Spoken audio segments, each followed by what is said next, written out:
Good morning students. இன்னைக்கு கிளாஸ்ல solution சாப்டர்ல 1.28 டெக்ஸ்ட் புக் ப்ராப்ளம் பார்க்கலாம்.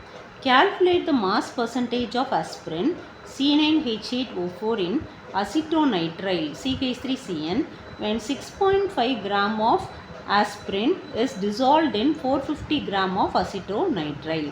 இப்போ இதில் என்ன கேட்டிருக்காங்க அப்படின்னா மாஸ் பர்சன்டேஜ் கால்குலேட் பண்ண சொல்லியிருக்காங்க. மாஸ் பர்சன்டேஜ் என்ன formula? mass of solute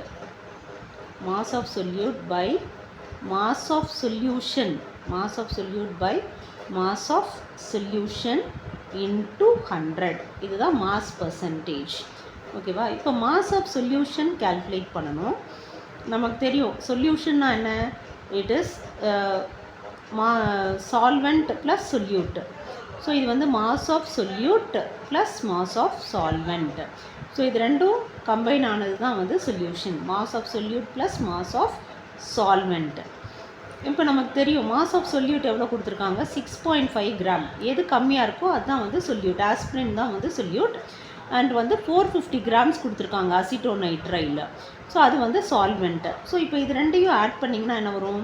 456.5 grams. ஓகேவா? ஸோ இப்போ என்ன பண்ணணும்? இப்போ வந்து மாஸ் பர்சன்டேஜ் கண்டுபிடிக்கணும். ஸோ மாஸ் ஆஃப் சொல்யூட் என்ன? Mass of aspirin. So 6.5 divided by mass of solution 456.5 into 100. இப்போ இதை மல்டிப்ளை பண்ணிங்கன்னா என்ன வரும்? ஸோ 6.5 இன்ட்டு 100 பார்த்தீங்கன்னா 650.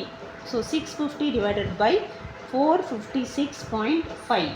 ஸோ இதை கால்குலேட் பண்ணிங்கன்னா வரக்கூடிய ஆன்சர் வந்து 1.424%.